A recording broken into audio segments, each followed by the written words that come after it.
Embajador, comenzar por una pregunta que ha comenzado a tomar fuerza y lo comentábamos hace un momento con nuestros compañeros en la planta, en las redes sociales, y es que la gente se pregunta cómo queda la Organización de Estados Americanos en este escenario donde nace una CELAC sin tutelaje y sin la presencia de gobiernos como los Estados Unidos y como Canadá. Sí, bueno, tenemos que hablar de dos cosas diferentes. La OEA es una señora más que sexagenaria, de mala reputación, de vida disipada y fundamentalmente infiel, salvo su fidelidad al imperio, en lo cual se ha sido muy consecuente. La CELAC es un bebé que acaba de nacer, fuerte, vigoroso, bien alimentado, con una familia muy numerosa. Su padre se llama Simón Bolívar y su madre se llama América. Así que ya eso de inicio establece una diferencia con la OEA. La CELAC no es una consecuencia de la OEA. La CELAC es una continuidad histórica interrumpida durante 200 años a partir de la frustración que significó el Congreso Anfictiónico de Panamá y su evento sucesor, que fue el de Tacubaya en México, que estaba dentro de la concepción continental de nuestro libertador. Así que son dos cosas muy diferentes.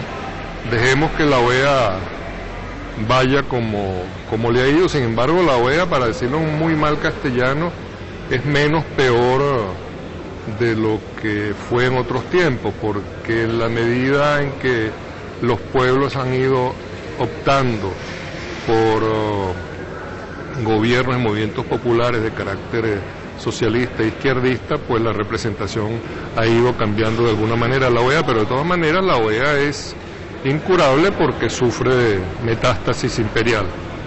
Embajador, hay un reto interesante, un reto importante con el nacimiento de la CELAC, y es que, y hacían referencia a los presidentes, pareciera que Sudamérica y que ese istmo centroamericano siempre estuvieron de espalda a los países del Caribe, y veamos lo que fue justamente la declaración del presidente de Haití, Michel Martelly, el país más deprimido de América Latina, y hay allí una conexión por hacer, se podría decir así. ¿Cómo afrontar, cómo hacer que ese Caribe que ha estado de espaldas a nosotros, que conoce más a Europa, que conoce los signos de Europa, que conoce las banderas de Europa, se relacione realmente con nosotros, a pesar de las barreras que hasta en el lenguaje existen en este momento? Sí, el ejemplo es muy bueno porque Haití no solamente no le dio la espalda al continente, sino que fue, por su condición de primer país latinoamericano en independizarse, el que le dio apoyo al continente que tenía al frente a su cara, frente a su rostro, para que pudiese librar su batalla por la independencia. No olvidemos nunca el ejemplo de Petión y la generosidad de Haití en recibir a Francisco de Miranda en su ruta hacia Venezuela, y del Libertador también con la expedición de los Cayos, que hoy lo recordaba el señor presidente. Pero sí es verdad, salvo Venezuela y alguno que otro país, quizás Cuba, en general el continente, sobre todo mientras más al sur, más alejado del Caribe, pero eso está en vías de recomponerse. Desde hace años países como Brasil, inclusive como Chile, han estado abriendo embajadas, y Argentina también, en el Caribe, y eso se va a multiplicar. Y en la medida en que eso se haga, y en la medida en que los caribeños encuentren que el resto del continente es para ellos también alternativa de comercio, de intercambio cultural, de apoyo académico, de solidaridad política, como sus intereses son intrínsecamente contrarios a los de las exmetrópolis coloniales, esa unión y esa integración con el resto de América Latina se va a dar. Se está dando, perdón. Embajador. Con nuestra ayuda, por supuesto. Claro. Embajador, otro tema importante y fue un tema que se trajo a colación por varios presidentes, era cómo salir del discurso. De hecho, el presidente Chávez decía, no podemos seguir reuniéndonos cada cierto tiempo, tomarnos una foto.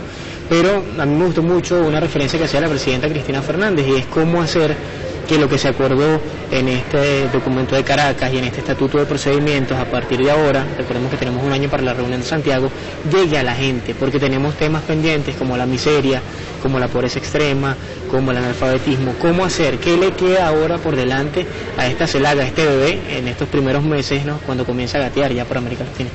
Al bebé hay que alimentarlo, hay que permitirle gatear y después ayudarlo para que para que se levante, y en la medida en que se vaya fortaleciendo podrá levantarse y caminar por sí mismo. Eso es lo que está pasando.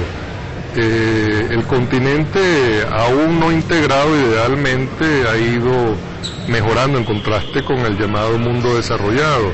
Sus economías han mejorado, somos cada vez más libres, tenemos más libertad que en algunos países del norte, y eso incluye a los Estados Unidos, donde algunos, si bien le atribuyen su condición de imperio, muchos olvidan que deberíamos tomarlo también de alguna manera como una dictadura por la naturaleza del sistema, y que se está revelando en la tremenda represión que hay en este momento contra los movimientos populares que están surgiendo. Así que yo pienso que vías de comunicación, intercambio, visitas, turismo. Recuerden, por ejemplo, a los venezolanos del turismo tan importante que llegaba de Trinidad y Tobago a nuestro país. Y eso hay que recuperarlo, como el turismo venezolano que iba a Trinidad y Tobago. Y en Trinidad y Tobago, por ejemplo, hay muchos venezolanos, yo diría que miles de venezolanos, no solamente establecidos, sino estudiando inglés. Hay alternativas culturales en el mundo, no siempre hay que mirar hacia el norte, además que el norte en buena parte ha sido una fuente de desgracia y de infortunio para este continente, especialmente para la democracia de este continente. Embajador, dos términos que vienen a colación y que han estado sobre la mesa durante esta semana: represión y también agresión. Hemos visto, por ejemplo, lo que sucedió en Libia, donde pues se montó toda una matriz y hemos conocido cuál ha sido el desenlace por ahora de ese conflicto.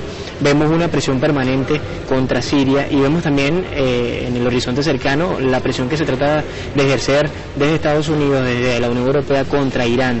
El término o el tema de la defensa en bloque, 33 países podrán en algún momento unificarse como un bloque y decir, ya va, antes de agredir a tal país podemos tomar una decisión. ¿Cómo se puede manejar eso en el término de la CELAC? Bueno, en la medida en que nosotros estemos más unidos, aún sin necesidad de tratados de defensa ni instrumentos parecidos, la tarea se le puede hacer mucho más difícil, porque recuerde que en general este tipo de agresión, este tipo de represión viene precedida de una campaña mediática, de gestiones políticas, de presiones de carácter diplomático. Pero le doy un ejemplo: hubo enormes presiones hasta el punto de tratar de quebrarle la muñeca a muchos países de este continente para que no participasen en esta reunión, y vinieron casi todos, y los que no vinieron es porque tenían razones de Estado, razones internas muy poderosas, como es el caso del Perú, de cuya solidaridad nosotros no dudamos en ningún momento. Simplemente hay un problema interno que resolver. Pero en el caso de Irán y en el caso de Siria, como en el caso de Libia previamente, que usted lo conoce mejor que yo, allí se produjo una acción colonial. Lo que pasa es que se nos olvida que es el colonialismo y que son los colonialistas. Los colonialistas son invasores que vienen a robar. Eso fue lo que hicieron en este continente: vinieron a robar oro, plata y todo cuanto encontraron acá. Eso sigue ocurriendo así, y en medio de esta crisis económica y financiera tan terrible en Europa como en los Estados Unidos, pues robarle el dinero a Libia y apropiarse de su petróleo, que es el más liviano creo que de todos los países miembros de la OPEP, es una salida a la crisis económica. 200.000 millones de dólares no es cualquier cosa.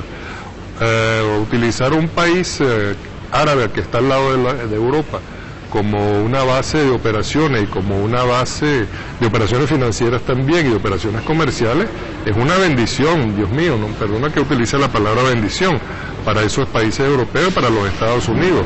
Aniquilar a Irán es una tarea que piensan cumplir una vez destruida Siria, como es el propósito, junto con el apoyo cómplice del dictador Netanyahu.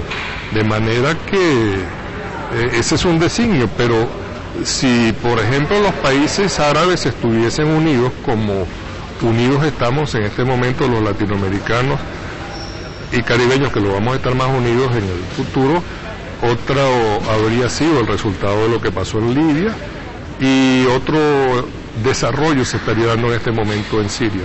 Embajador, brevemente para cerrar, ahora que toca el tema económico, el presidente Chávez lanzaba una frase que me pareció bien interesante, hacía un llamado a traer a Sudamérica, Latinoamérica y al Caribe las reservas que nuestros países, por sus riquezas, tienen en este momento en el hemisferio norte.